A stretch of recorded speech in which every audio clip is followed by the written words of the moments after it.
Welcome back. We're live here in Jerusalem as the first American plane is now en route to Israel after the FAA, the Federal Aviation Administration, lifted its ban on U.S. flights to and from Tel Aviv. But some critics are now charging that the Obama administration was trying to use the ban as a boycott meant to bully Israel. Among those critics, Senator Ted Cruz, Republican of Texas. He's joining us now from Capitol Hill. Hey, Senator Cruz, thanks very much for joining us. You issued a strong statement yesterday, basically accusing the President of the United States of improperly using the FAA as a tool to squeeze Israel. On the basis of what did you make that allegation?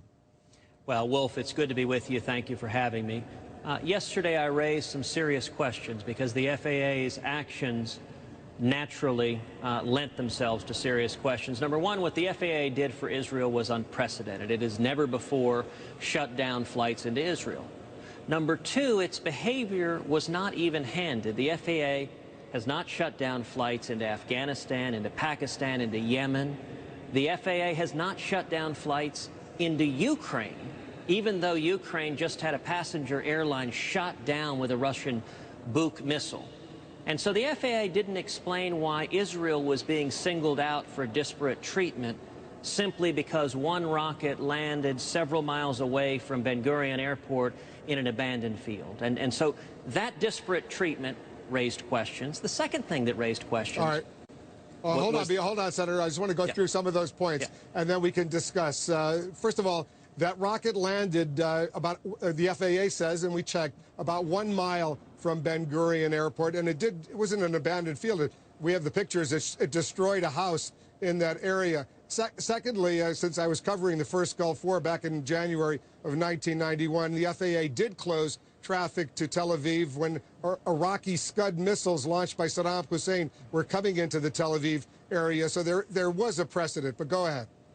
Well, I'll point out the FAA has stated they've never shut down flights into Israel, so that's their own position on this.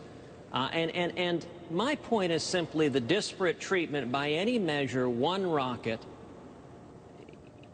Ben Gurion Airport has among the best safety records in the world, and if you compare other trouble spots, such as Ukraine, the disparate treatment of Israel is troubling. But the second question is the timing wasn't accidental, I don't believe. The timing was such that this ban on flights from America was announced at the same time that John Kerry arrived in the Middle East, at the same time that John Kerry was announcing $47 million for Gaza, much or all of which will end up in Hamas's hands. And the combination had the effect of imposing an economic boycott on Israel. So the questions I asked is, where did this decision come from? Was this a political decision driven by the White House? Or was it a decision from the professional staff of the FAA? If it was the latter, you know, Wolf, that's an easy question to answer. They can produce the career experts at the FAA who presumably engaged in some sort of expert analysis comparing the danger to airline safety in Tel Aviv versus Pakistan or Yemen or Ukraine, and they can lay out the analysis. If, on the other hand, it was designed to exert economic force to pressure Israel into giving in to the demands from America, that's a very different decision. And those are questions Congress needs to ask and have answers to. I spoke with Giora Ram, who's the head of the Israel Aviation Authority today. I spoke to him earlier, right after the FAA announced the initial ban on flights, United, U.S. Airways, Delta flights coming into Israel. And for 36 hours, he said, on a professional level, the best aviation experts in Israel, the best aviation experts at the FAA, they did have a very detailed, very technical discussion about the threat that U.S. passengers potentially could face. After those 36 hours, the professionals at the FAA decided to lift the ban. So, and the White House completely denies they had anything to do with it. They say this was strictly an FAA decision. You clearly don't buy that. Well, Wolf, and I would note you've been a reporter long enough to have some skepticism in terms of representations the administration gives. Of course it's right that the Israeli authorities were doing everything they could to persuade the FAA to end their ban on flights into Israel. Of course that much is right. But the question is, what was the decision-making that went in to the Obama administration imposing the ban on the front end? And when I ask those questions, the result has been anger, has been dismissiveness, but a refusal to answer the question. You know, I thought it was striking yesterday, a State Department spokesperson, when asked that question, dismissed it, but then proceeded to speak for the FAA, to speak on behalf of the FAA. And this is a very different decision if it emanated from the State Department or the White House as an economic tool to pressure Israel than if it was simply an expert judgment on airline safety.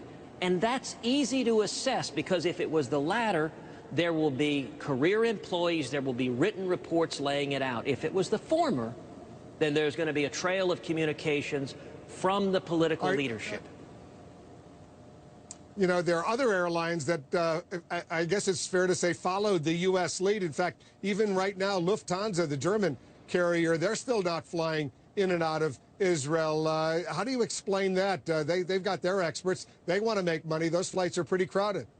Look, Europe has never been shy about putting undue influence and pressure on the nation of Israel. And America and Israel enjoy an unshakable alliance. One of my greatest concerns with the Obama administration is we've never had an American administration demonstrate as much hostility and antagonism to the nation of Israel. I would note that the questions I raised about this airline ban come in the context of a global BDS movement, a global movement to pressure, to boycott, divest, and impose sanctions against Israel that sadly John Kerry has made comments that many took as encouraging that effort. And in that context, the effect of the FAA order was an economic boycott. Now, I am glad that the Obama administration, in the face of bipartisan criticism, reconsidered. But we should still inquire, was this a political decision done from political motives, or was it an independent agency? If it was only the FAA, they should easily be able to produce the experts and the written expert opinion before they issued the ban. Here's what the State Department spokeswoman, Marie Harf, and she's going to be joining us later this hour, said about you and your statement. I'll play the clip. FAA has publicly said the only consideration they take into account is security and safety of American citizens. I think a goal Senator Cruz should, in theory, share and should not play politics with this anymore.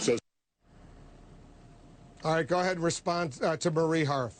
Well, look, yesterday when she was asked about it, she chose to ignore the question and to belittle the very serious questions.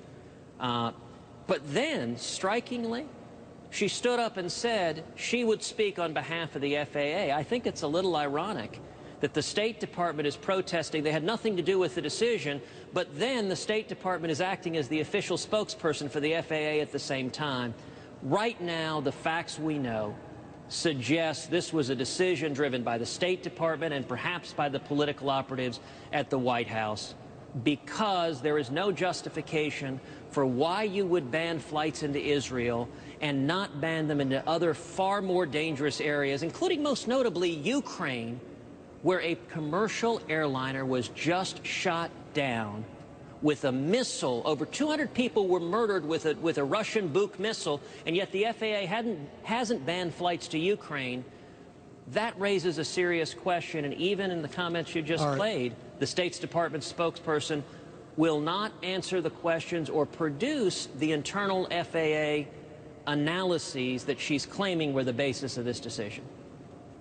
Well, she's standing by live. We'll talk to her in a moment. But very quickly, you know, the Obama administration, with the support of Democrats and Republicans in the House and the Senate, continues to provide Israel with about $3 billion a year, and now supporting another $250 million or so to help Israel deal with that Iron Dome anti-missile system that's worked so well over these past few weeks. So you can't say the administration is totally anti-Israel when they're helping Israel in a concrete way, military to military, with this kind of financial assistance.